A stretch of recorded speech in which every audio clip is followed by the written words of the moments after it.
kami, membimbing kami, menegur kami, membentuk kami semakin serupa dengan Kristus, hidup menyenangkan Tuhan, karena itulah juga bagian dari sukacita yang sejati.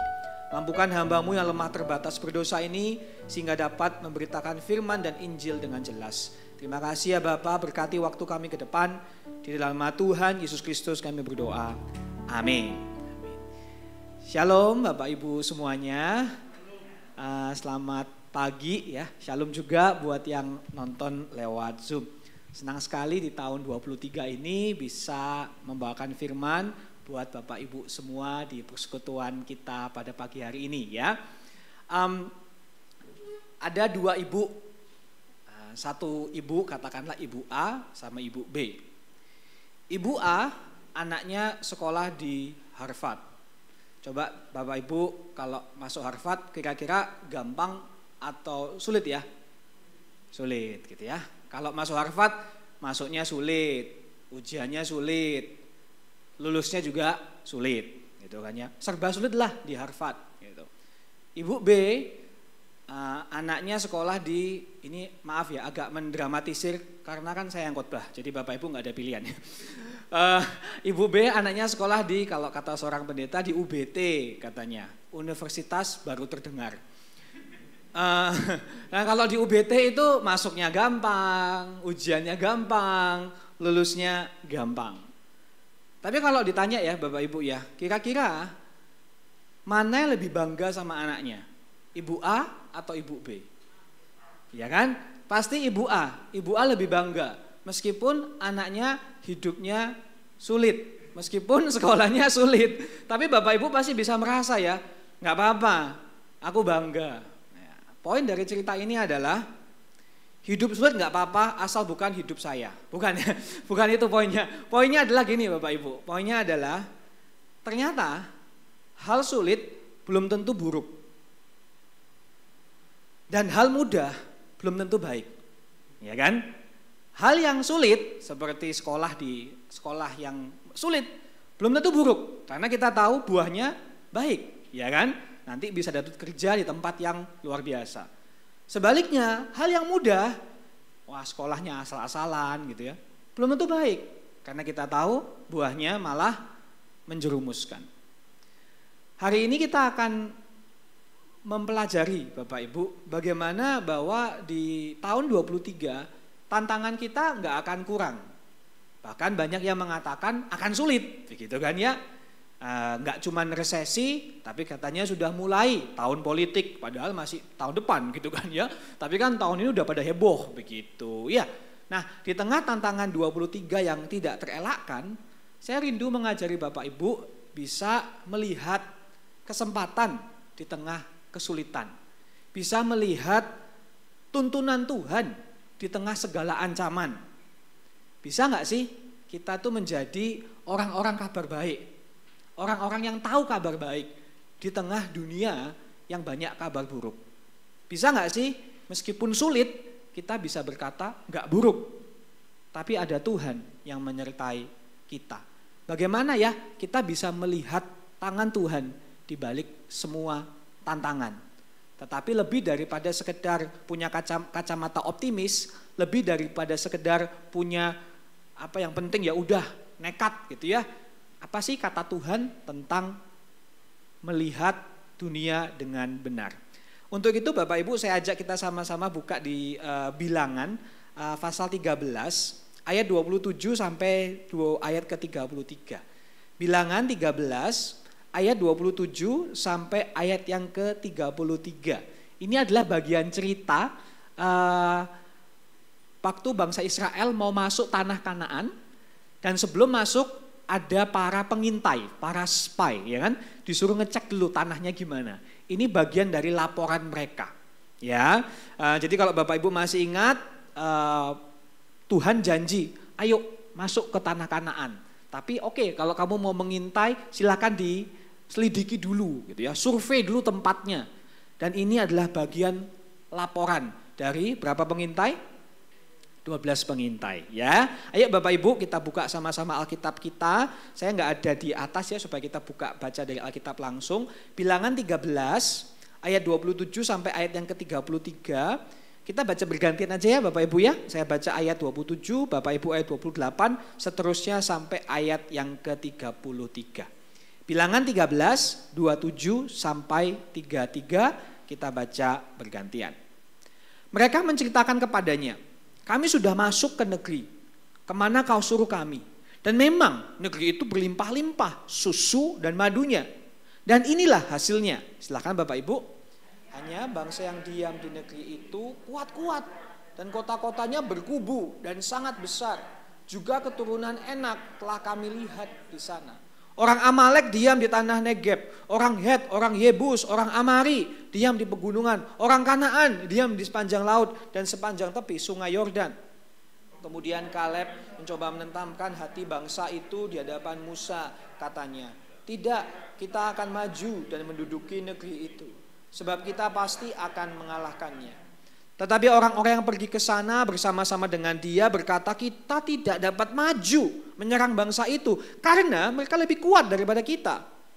Juga mereka menyampaikan kepada orang Israel kabar busuk tentang negeri yang diintai mereka dengan berkata, negeri yang telah kami lalui untuk diintai adalah suatu negeri yang memakan penduduknya. Dan semua orang yang kami lihat di sana adalah orang-orang yang tinggi-tinggi perawakannya. Juga kami lihat di sana orang-orang raksasa, orang Enak yang berasal dari orang-orang raksasa. Dan kami lihat diri kami seperti belalang. Dan demikian juga mereka terhadap kami. Amin Bapak Ibu. Jadi pada saat ini bangsa Israel sedang di bagian selatan tanah Kanaan. Sejak mereka dibebaskan dari Mesir, itulah tujuan mereka. Masuk ke tanah Kanaan. Tanah Kanaan itu adalah kado dari Tuhan. Gift ya, sudah dipersiapkan Tuhan memang buat bangsa Israel. Makanya kalau Bapak Ibu baca di ayat yang pertama di Bilangan 13, Tuhan ngomong gini, firman Tuhan kepada Musa, suruhlah beberapa orang mengintai tanah Kanaan yang akan, ini dia, kuberikan kepada orang Israel. Jadi Tuhan udah janji nanti ada tanah Kanaan ya. Ini udah mau masuk nih. Tuhan mengingatkan lagi janjinya, ku berikan. Gitu ya. Nah jadi Bapak Ibu, akhirnya ada pengintai yang diutus Tuhan. Jumlahnya 12 sesuai dengan jumlah suku bangsa Israel. Mereka dikasih instruksi, oke kalian 12 pengintai ya mata-mata. Kalian survei geografi, topografi, markas militer, orangnya seperti apa, pasarnya seperti apa, gitu ya. Ada diskon apa enggak mall, bukan. Pokoknya ini survei militer ya, survei yang sifatnya ancang-ancang apa saja yang harus dipersiapkan untuk bangsa Israel melakukan invasi militer dan mengambil alih tanah Kanaan. Perhatikan Bapak Ibu, si Musa itu pada waktu mengirim 12 pengintai, mindsetnya dia sudah kapan nih masuk? Wah, gitu ya. Kapan? Tuh udah ngomong, kita pasti akan masuk. Tapi kita tahu bukan dari 12 pengintai, 10 pengintai nggak yakin, gitu kan ya. Musa mikir kapan masuk? 10 pengintai mikir apa bisa masuk, kan gitu ya. Sama seperti memang tuh cara pandang manusia ya. Yang klasik itu kan ngomongin tentang botol, gitu kan, botol air. Kan biasa ditanya, ayo botol air ini seberapa penuh, gitu kan ya. Tergantung yang jawab siapa katanya. Kalau orang pesimis bilangnya botolnya separuh kosong, gitu ya. Kalau orang optimis, oh botolnya separuh penuh, gitu kan ya. Kalau saya oportunis tak minum karena ngapain mikir sulit-sulit gitu kan ya. Ada air ya diminum Bapak Ibu ya. Nah, memang cara pandang itu ngefek ya. Dan di sini pun Bapak Ibu ada beberapa cara pandang yang kita perlu lihat. Padahal Tuhan udah janji. Yang pertama di teks ini kita menemukan ini, slide selanjutnya. Kita menemukan kabar baik mendahului kabar buruk. Kabar baik mendahului kabar buruk. 40 hari para pengintai ini kan keliling-keliling, ya kan? Kemudian di ayat ke-27 mereka kasih laporan yang tadi kita baca. Mereka bilang gini, kami udah masuk, gitu kan? Yang kau suruh. Dan memang, nah itu ya, memang negeri itu berlimpah susu dan madu. Dan inilah hasilnya. Wah, berarti maksudnya apa? Mungkin Bapak Ibu merasa, ya elah susu madu aku di rumah juga punya, di kulkas punya gitu. Apa bagusnya sih tanah penuh dengan susu dan madu gitu ya. Itu mah murah banget, lain kalau tanahnya penuh dengan minyak dan emas, nah itu baru saya mau gitu kan ya. Bapak Ibu, susu dan madu itu pada zaman itu melambangkan kemakmuran, melambangkan keamanan. Bahkan di budaya orang Yunani misalnya ya, susu dan madu itu melambangkan makanan para dewa. Wih, keren ya. Tapi poinnya Bapak Ibu, poin dari kata susu dan madu adalah dulu Tuhan udah pernah ngomong gitu loh. Dulu Tuhan udah bicara, nanti kamu masuk ke tanah yang penuh dengan susu dan madu. Sehingga pada saat para pengintai ini masuk dan melihat susu dan madu, mereka itu harusnya ingat, wah iya yo, Tuhanku dulu pernah janji. Kadang-kadang kita perlu bukti ya, atau perlu DP-nya dulu gitu kan ya. Perlu buktinya dulu, bener tak? Ternyata Tuhan kita adalah Tuhan yang memang menyediakan tadi lagunya jejak-jejaknya gitu ya. Tuhan seakan-akan berkata, ini loh, aku setia dengan perkataanku. Aku gak cuman omong doang gitu ya. Beneran, aku adalah Tuhan yang dapat dipercaya. Buktinya, lihat ada susu dan madu. Tapi gak cuman itu Bapak Ibu, gak cuman Tuhan itu setia, Tuhan itu menunjukkan berkatnya melimpah. Karena di ayat yang 23, ini saya suka nih, mereka kan survei-survei kan, sama Musa kan juga disuruh bawa hasil tanah ya kan, makanya mereka bisa ngomong susu dan madu. Tapi juga ada ini, mereka ke lembah Eskol dipotong suatu cabang dengan setandan buah anggur. Lalu berdualah mereka menggandarnya, ngangkatnya berdua. Bisa bayangkan buah anggur? Buah anggur itu kan satu tandan berapa sih? Kan harusnya satu tangan cukup ya. Satu orang cukup lah bawa satu tandan anggur. Ini bayangkan, butuh 2 orang untuk ngangkat anggurnya. Saya menebak 2 orang ini mungkin ya adalah Yosua dan Kaleb. Kayaknya kok gitu ya. Jadi nggak tahu saya ya. Wah mereka senang, wah anggurnya besar-besar, anggurnya gede-gede gitu loh. Melambangkan apa sih? Tuhan tuh nggak cuman menjanjikan nanti ya makananmu tuh nggak cuman mana sama roti di waktu di padang gurun. Makananmu nanti adalah roti, madu, susu, anggur. Ini merayakan kebaikan Tuhan, perayaan dari Tuhan. Dan sampai hari ini Bapak Ibu, kalau Bapak Ibu Google ya, Ministry of Tourism, apa ministry itu? Departemen apa? Kementerian Pariwisata Israel pakai lambang ini. Jadi lambang 2 orang bawa anggur. Gitu ya. Coba aja nanti selesai Google. Kementerian Pariwisata Israel pakai logo berdasarkan bilangan 13 ayat 23. Menunjukkan kemakmuran negeri itu. Bapak Ibu, pada saat di sini kita diberitahu sama Tuhan. Pada saat kita mau disuruh Tuhan melakukan sesuatu, ingatlah bahwa kabar baik mendahului kabar buruk. Atau bahasanya seperti ini kalau saya bilang. Anugerah sudah ada sebelum dosa ada. Anugerah selalu melampaui dosa. Dan anugerah akan ada setelah dosa tiada. Coba saya sedikit gali ya. Anugerah sudah ada sebelum dosa ada. Betul enggak? Kejadian 1 lebih dahulu daripada kejadian 3. Ya kan? Memang ada dosa. Tapi Tuhan sudah ngomong dulu, dunia itu baik. Anugerah selalu melampaui dosa. Memang ada dosa, ada penderitaan, ada kejahatan. Tapi sudah dilampaui dengan salib Kristus. Anugerah akan ada setelah dosa tiada. Setelah kita semua meninggalkan dunia ini. Bukankah penderitaan akan berakhir? Kiamat tadi, bukankah pada saat kiamat nanti Yesus datang artinya apa? Tidak ada air mata, tidak ada penyakit, tidak ada kematian, ya kan?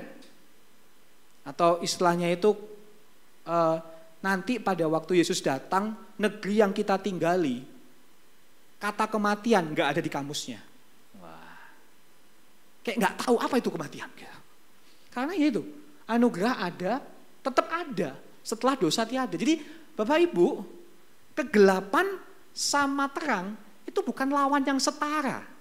Bapak Ibu harus ingat itu. Kebaikan dan kejahatan itu nggak pernah kayak yin and yang, tahu ya? Kayak seimbang gitu loh. Itu kan ajaran timur. Ajaran kita enggak. Ajaran kita anugerah selalu ngalahin dosa. Terang selalu ngalahin gelap.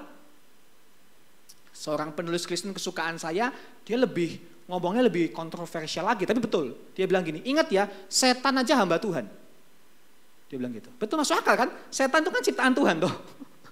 Ya, Kejadian 3, ular adalah makhluk paling cerdik. Weh, ya kan? Semuanya bingung. Wah, paling cerdik ya. Wah, setan menakutkan. Lupa kata-kata makhluk. Berarti kan diciptakan toh. Semuanya fokus di cerdik-cerdiknya. Ini makhluk. Setan itu loh makhluk. Dia itu diciptakan Tuhan. Setan itu bisa pinter ya, karena dari warehouse-nya itu surga gitu. Ya kan? Setan itu bisa melakukan semua yang menakutkan, semua yang menipu itu karena kebaikan dari Tuhan. Tapi kan sama dia dipelintir gitu toh. Jadi Bapak Ibu ingat bahwa kita hidup di dunia yang sebetulnya lebih banyak anugerahnya dibandingkan kesulitannya.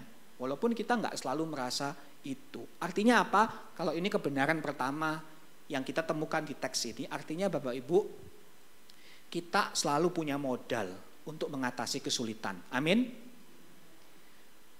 Rekening kita di bank mungkin defisit atau mungkin biasa-biasa. Tapi rekening rohani kita selalu surplus. Amin. Selalu surplus. Rekening rohaninya selalu surplus.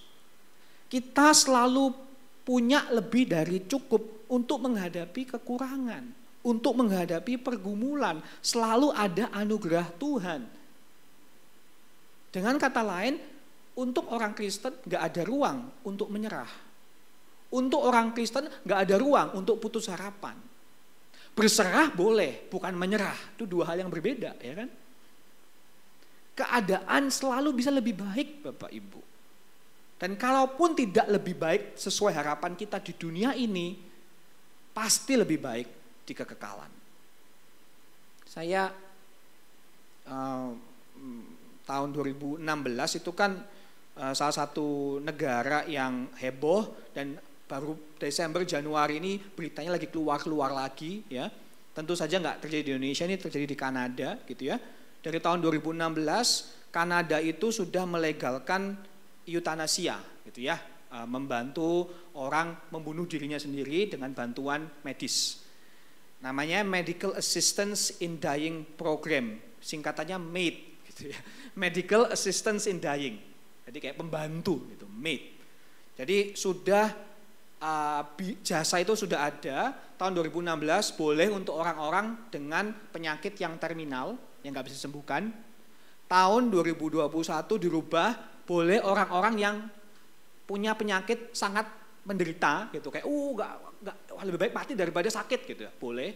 Dan sekarang akan menambah boleh melakukan bunuh diri dengan orang-orang yang punya mental illness. Punya apa? Mental illness apa? Ya keterbelakangan mental, ya penyakit orang berkebutuhan khusus begitu. Dan di Kanada juga sudah mulai namanya death education, bukan sex education, death education, di mana anak-anak kecil diajari, ini loh kalau ada orang tua atau kakek nenekmu yang memutuskan pakai maid, boleh ya karena gini. Saya sedih sih mendengarkan ini bukan apa, tidak mengurangi insentif untuk Bapak Ibu mau ke Kanada ya, bukan ya, ini cuma cerita aja ya, kan negaranya kan bagus gitu. Tapi inilah salah satu solusi dunia, ya, di mana penderitaan yang luar biasa, ya udah mati aja.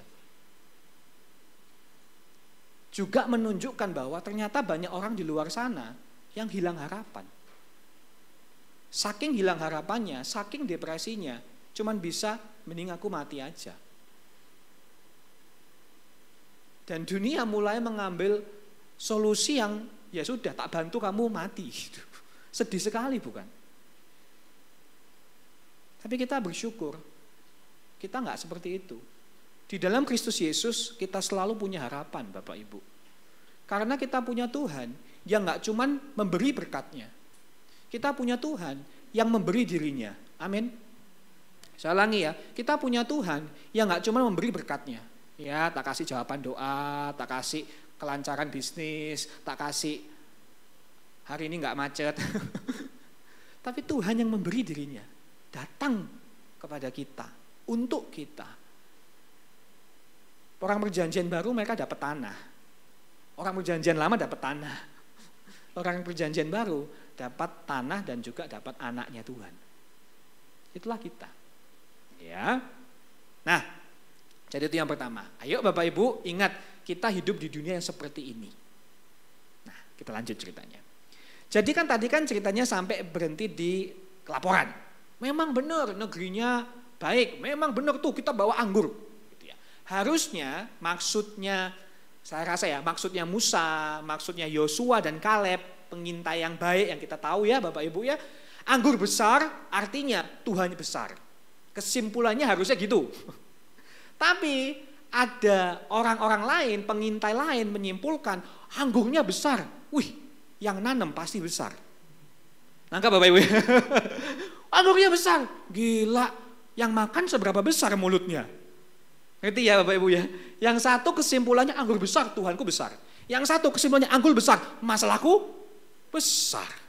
Dan itulah yang kita lihat di teks ini. Slide selanjutnya. Kita melihat kabar baik dikecil-kecilkan. Kabar buruk dibesar-besarkan. Ya. Saya baca lagi ya, bagaimana mereka melakukan ini nih, para pengintai yang 10 itu.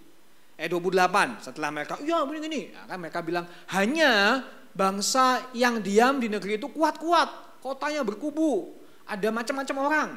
Gitu kan ya, yang kuat-kuat maksudnya seperti itu. Next slide, kemudian ayat 31, 33 selanjutnya. Tetapi orang yang pergi ke sana dengan berkata, enggak bisa kita maju, mereka lebih kuat.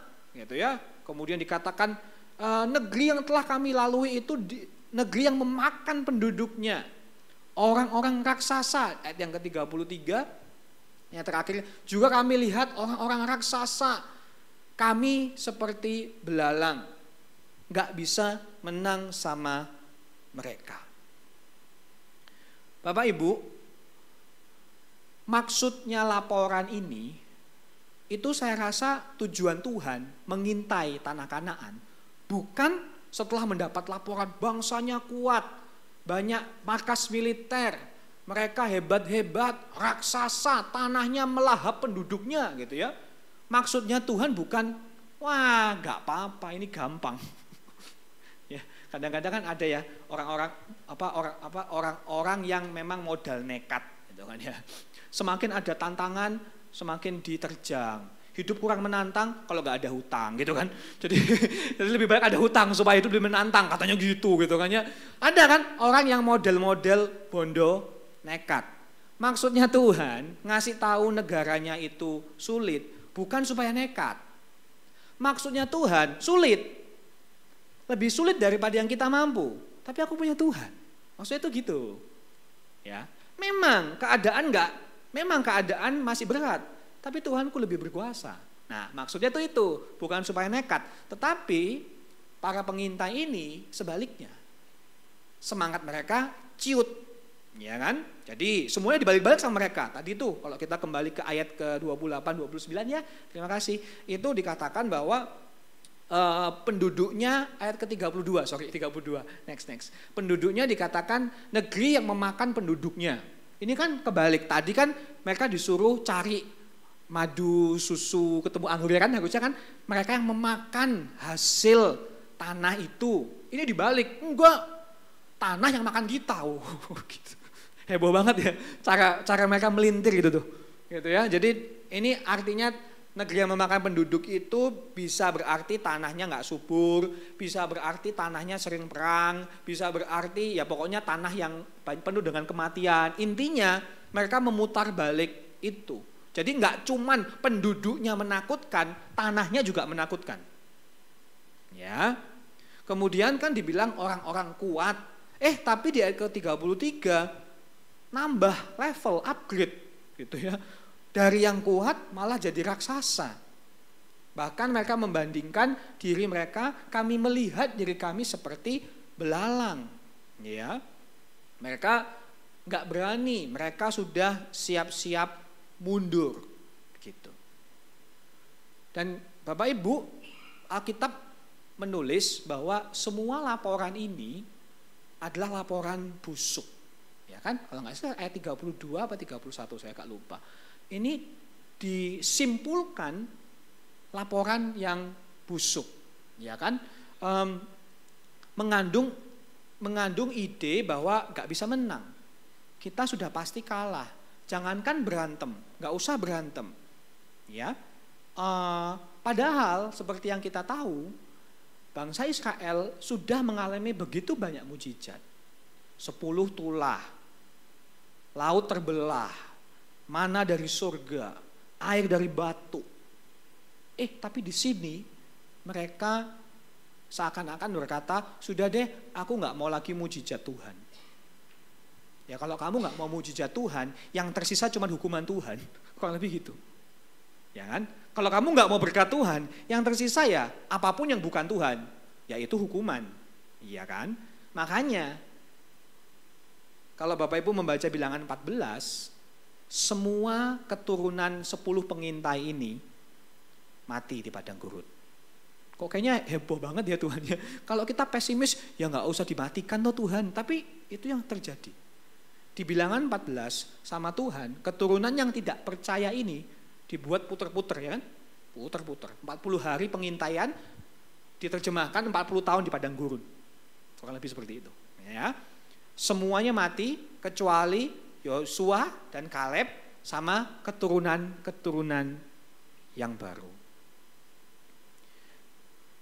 Dari kacamata tadi Bapak Ibu, kabar buruk dibesar-besarkan, kabar baik dikecil-kecilkan. Ternyata ya, konsekuensi kita nggak percaya Tuhan itu lebih berat dari yang kita kira ya.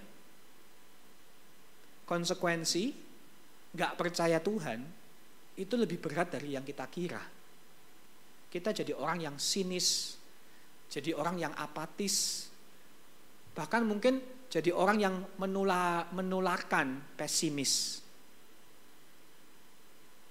Percaya Tuhan, halah apa sih Tuhan-Tuhanan? Tetap berharap, Allah aku sudah berharap tapi tetap suamiku masih jahat sama aku. Dan di sebuah perkumpulan dia selalu menjadi orang yang ceritanya gak enak terus. Kalau ngomong gak enak sekali 2 kali gak apa-apa, ini selalu. Gitu ya. Nah ini yang menakutkan dari dosa Bapak Ibu. Kalau yang terbaik dari Tuhan saja sama mereka ditolak, Tuhan mau kasih apa lagi? Gitu. Dosa itu jahat. Kenapa sih dosa itu jahat? Karena dosa berhasil membuat terang Tuhan seperti gelap. Dosa berhasil membuat makanan Tuhan kayak racun. Dosa berhasil membuat kabar baik Injil menjadi cerita horor. Kan harusnya kan kabar baik Injil, Tuhan mengasihimu. Tapi dosa, iblis mengingatkan kita, enggak, Tuhan itu memperingatimu, dia Allah yang akan menghukum kamu, gitu misalnya, ya kan? Atau kalau bahasa yang mungkin maaf lebih dekat di hati atau mungkin lebih bisa kelihatan ya, kalau roti dan anggur perjamuan kita anggap kotoran dan air keras, Tuhan mau kasih makan apa sama kita? Kayak lebih gitu ya. Kalau yang terbaik saja kita nggak mau, Tuhan mau kasih apa? Atau kalau Yesus nggak cukup buat kita, maka tidak ada yang cukup. Kalau Yesus nggak cukup buat kita, nggak ada lagi yang cukup. Kita mau mengandalkan apa? Gitu. Saya kira Bapak Ibu, kalau saya boleh jujur, mungkin mudah ya kita melihat cerita ini dan mungkin kita merasa, wah ya apa sih para pengintai ini kok gak percaya Tuhan gitu ya.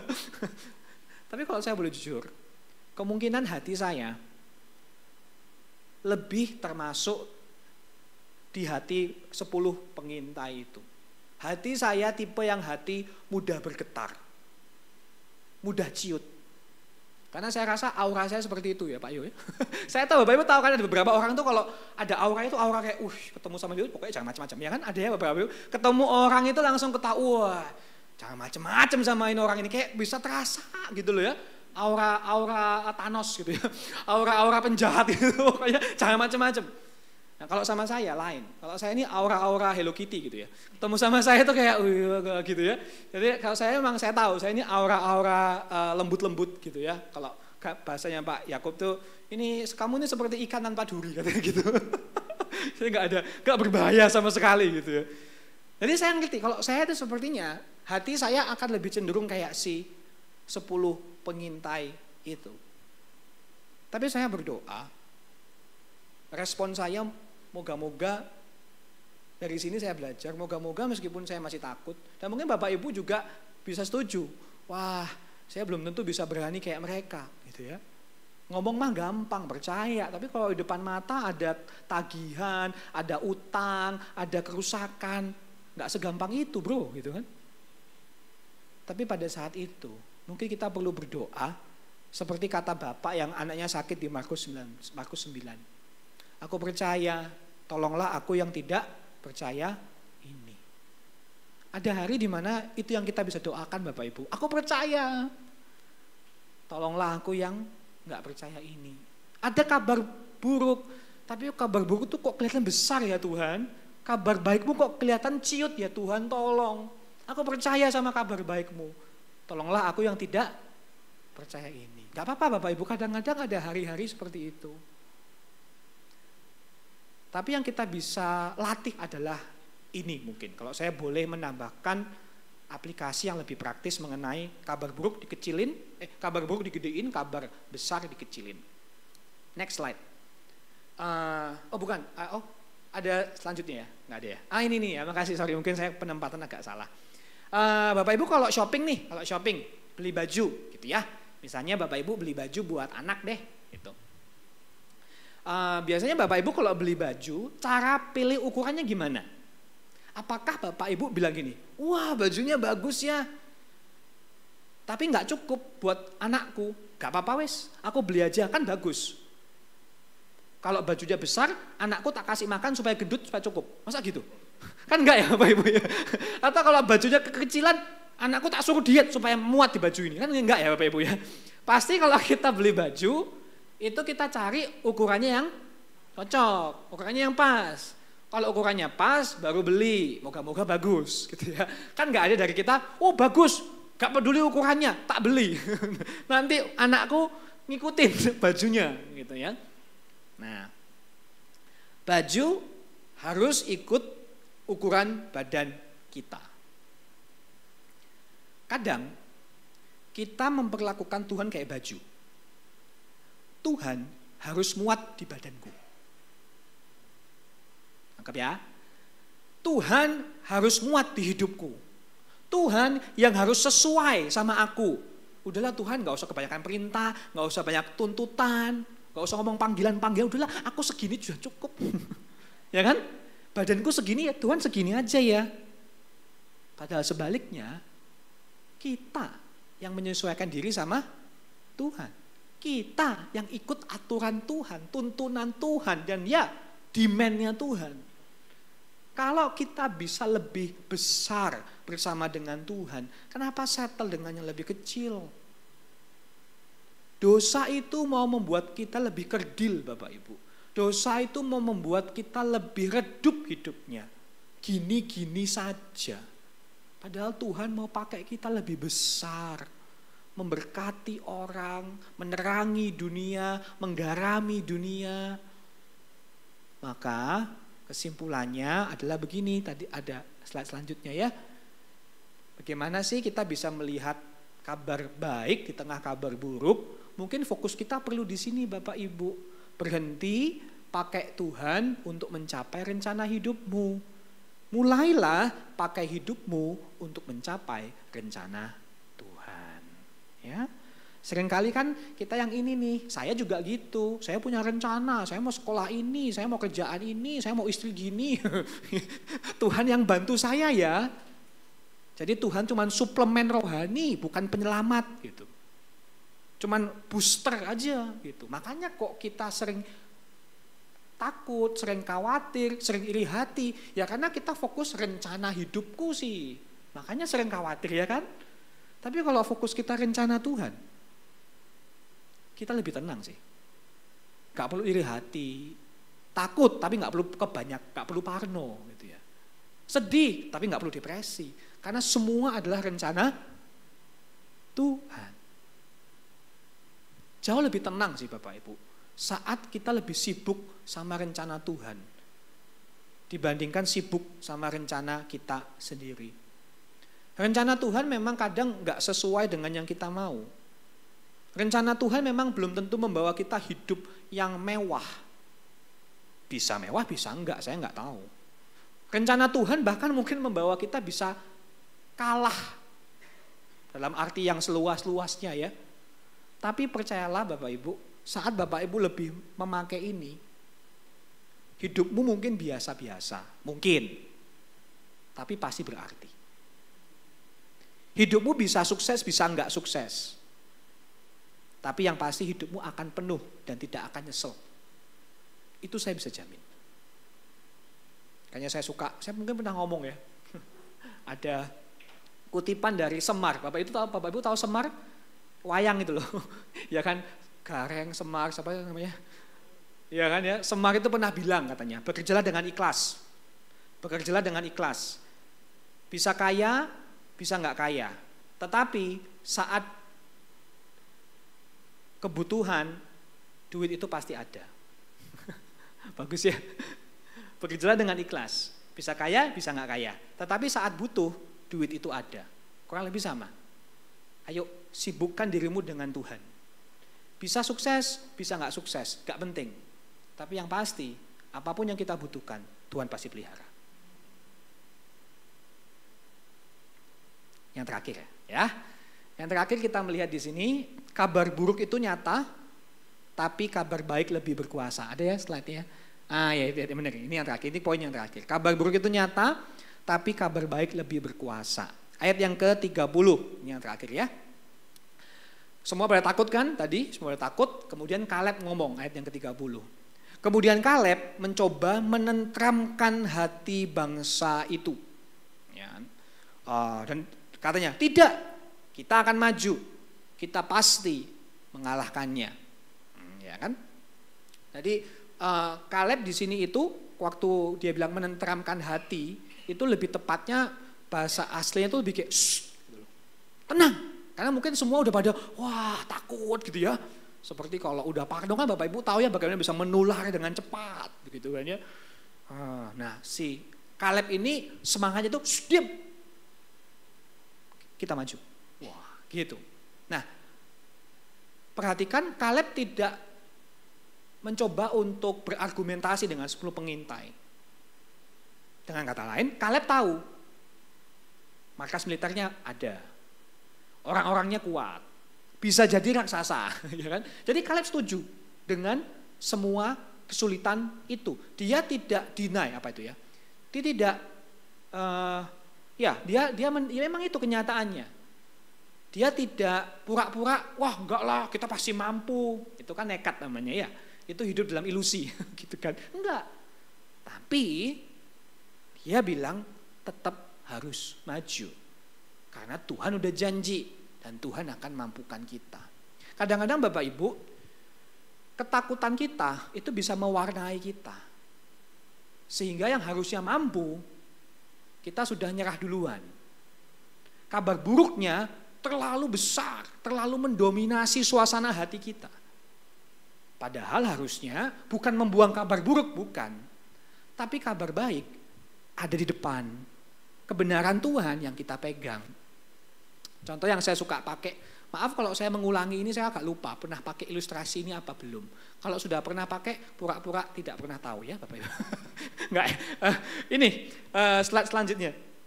Bapak Ibu tahu dongeng klasik lomba lari, kura-kura dan kelinci, tahu ya? Ya kan, jadi dongengnya ceritanya ada lomba lari, kura-kura sama kelinci. Bapak Ibu masih ingat siapa yang menang? Yang menang kura-kura, ya kan? Ceritanya kan mereka lomba lari des gitu kan. Wah, kelincinya copot dulu kan. Wah, menang kan? Tapi kelincinya merasa Allah, masih jauh gitu kan. Terus kelincinya tidur di bawah pohon. Ketiduran dia. Waktu bangun, kura-kuranya udah mau nyampe garis finish gitu kan ya. Nah ya ini oke lah, dongeng yang mengajarkan jangan sombong, kan kurang lebih gitu kan ya, cerita anak kecil. Tapi coba kita sebagai orang dewasa, kita mengaji ulang kisah ini. Sederhana aja, kalau beneran balapan, ada yang punya kura-kura di rumah? Ada yang punya kelinci di rumah? Yang punya kelinci sama kura-kura gabung ya, bikin balapan. Dites gitu ya. Tapi mesti dikasih umpan, kalau enggak diam aja pasti ya. Jangan kura-kura kelinci, ayo maju, ya gak akan maju Bapak Ibu. Yang satu dikasih makanan apa gitu kayak ya. Coba dicari secara umum. Kalau Bapak Ibu punya kura-kura, teman Bapak Ibu punya kelinci, dilombakan, siapa menang? Kelinci lah ya, kelinci pasti menang. Kalau balapan, kelinci pasti menang. Kecuali katanya, kalau balapan ke rumah, kura-kura pasti menang, katanya gitu. Karena rumahnya selalu dibawa. Emang maaf ya kalau joknya agak garing. Nah, tapi gini Bapak Ibu. Saya mau menambahkan gini. Kalau lomba 100 meter, kelinci menang. Tapi, kalau lomba kehidupan 100 tahun, kura-kura menang. Kenapa? Kura-kura itu bisa hidup 150 tahun Bapak Ibu. Kelinci nggak lebih dari 7 tahun. Saya rasa ini metafora kehidupan. Kadang kita merasa kayak kura-kura, ya aku udah ketinggalan jauh. Gak mungkin menang, aku memang lambat, aku lemah, aku rusak, aku barang bekas, keluargaku hancur-hancuran. Wah yang lain udah jauh ya, udah bagus ya, cinta Tuhan ya, pelayan, aduh aku gak bisa apa-apa. Kita gak mau melangkah. Kita membiarkan narasi aku lambat, aku gagal. Untuk memendam, membungkam kabar baik bahwa kita anak Tuhan.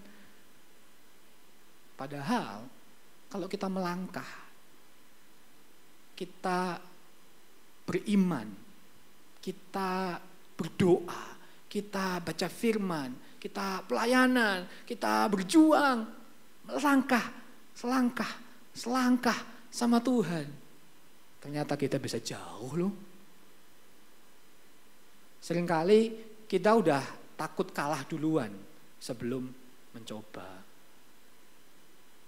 Ya, maka kalau saya boleh kalimatkan lebih dewasa ya, slide yang terakhir, kita mengakui yang nyata, namun kita berpegang pada yang benar. Kita mengakui yang nyata, yang kita rasakan. Aku kesulitan Pak, saya depresi Pak, saya dilecehkan Pak, saya disakiti setiap hari sama istri, sama suami, sama anak. Kita ngakuin yang nyata. Kita ngakuin. Jangan dipendam, jangan ditutup-tutupi, jangan diwangikan dengan bahasa rohani, nggak usah. Sakit ya sakit, luka ya luka, sedih ya sedih. Akui yang nyata. Tapi pegang sama yang benar.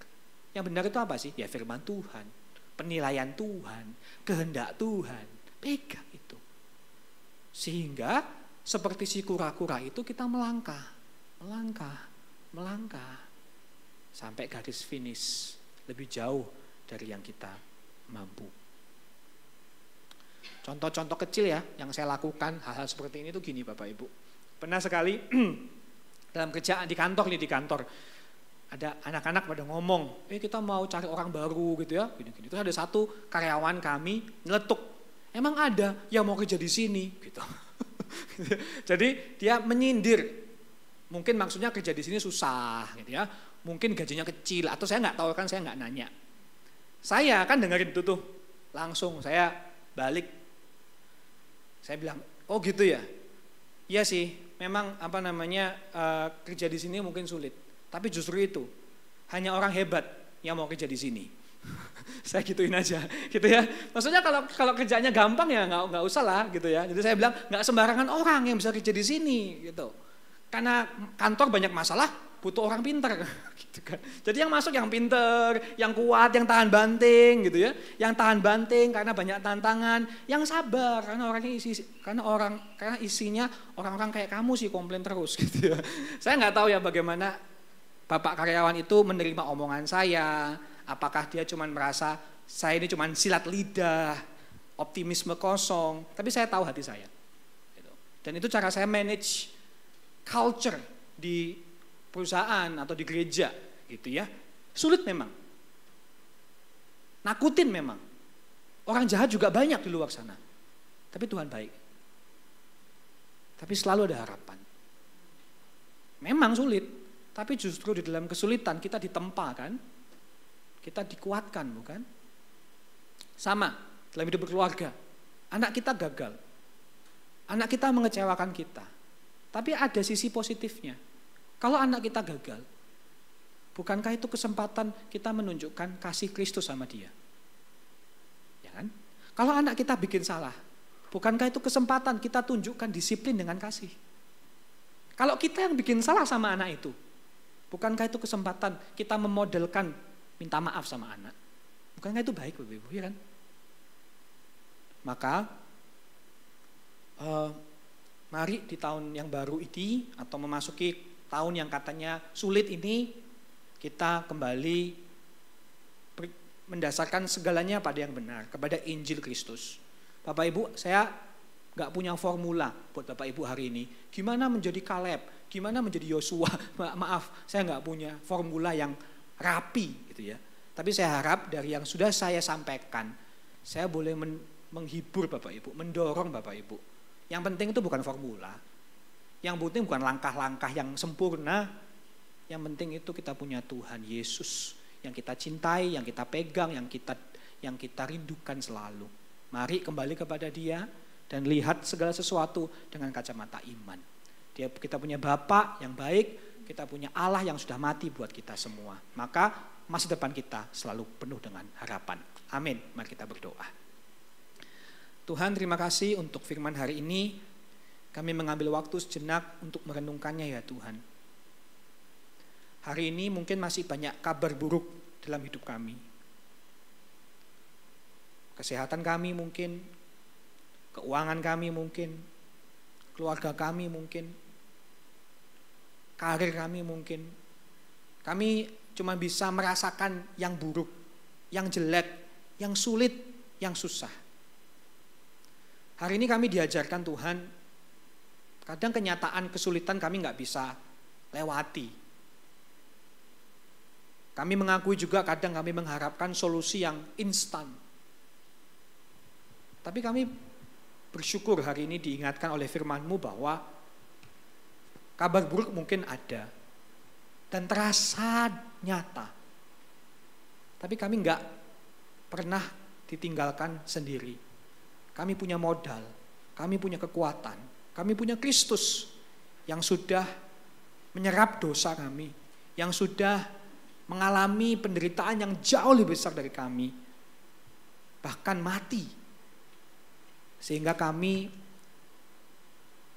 meskipun kadang masih berat, hidup kami didefinisikan, diwarnai dengan kabar baik Injil. Tolong kami ya Tuhan bisa mengaplikasikan kebenaran ini. Berikan kreativitas-Mu ya Tuhan, hikmat-Mu ya Tuhan, supaya kami bisa punya langkah-langkah praktis masing-masing dari kami. Karena konteks kami beda-beda. Tapi yang pasti kami bersyukur. Masa depan kami cerah bersama-Mu. Anugerah-Mu selalu ada. Terima kasih ya Bapa. Dalam nama Yesus, amin.